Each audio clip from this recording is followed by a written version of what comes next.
आज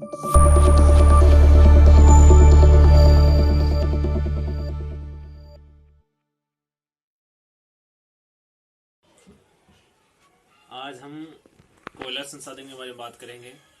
पिछले वीडियो में हमने एक वीडियो बनाया था विनिर्माण उद्योग के बारे में। विनिर्माण जैसे मैंने समझा था वीडियो में कि विनिर्माण का मतलब क्या है, विनिर्माण हमारे लिए कितना महत्वपूर्ण है, विनिर्माण की परिभाषा मैंने समझाई थी, विनिर्माण का हमारे जीवन में उपयोग समझाया था। तो ऐसे ही कोयला भी एक संसाधन है।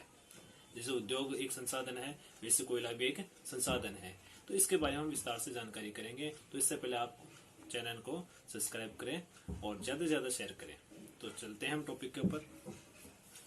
कोयला संसाधन। देखो, सबसे पहले कोयला क्या है? कोयला एक संसाधन है और इसके प्रकार के बारे में मैं फोकस करता हूँ कि कोयला कितने प्रकार का होता है। मोटे तौर पे कोयला 4 प्रकार का होता है। मोटे तौर से कोयला 4 प्रकार का होता है। जैसे एंथ्रासाइट कोयला है, बिटुमेन्स कोयला है और लिग्नाइट कोयला और पिट कोयला। तो एंथ्रासाइट कोयला सबसे ऊंची क्वालिटी का कोयला है। जो हम देखें कार्बन की मात्रा देखें तो इसमें 80 से 95% मात्रा कार्बन की पाई जाती है। फिर दूसरे नंबर पे आता है बिटुमेन्स और इसमें कार्बन की मात्रा पाई जा रही है 55 से 65%।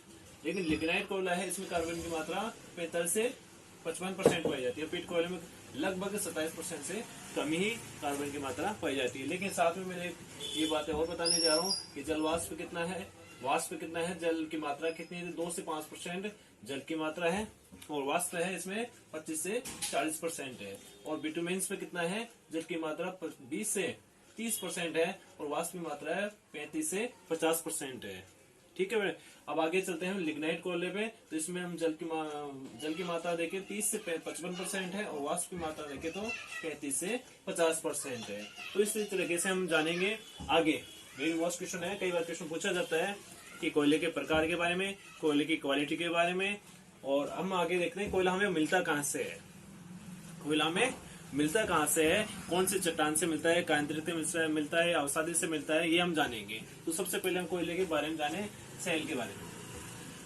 कोयला अवसादी सेल से मिलता है सबसे ज्यादा मात्रा में। अगर बात करें तो कोयला कौन सेल से मिलेगा? अवसादी सेल से मिलेगा। अगर हम इसका काल जाने तो काल के बारे में देखेंगे, गोंडवाना और टर्शियरी काल, ये इसके काल हैं। अगर हम सबसे उत्तम श्रेणी का कोयले की बात करें तो सबसे पहले आता है एंथ्रासाइट कोयला आता है, सबसे उत्तम श्रेणी का है, जो हमारे लिए महत्वपूर्ण संसाधन है।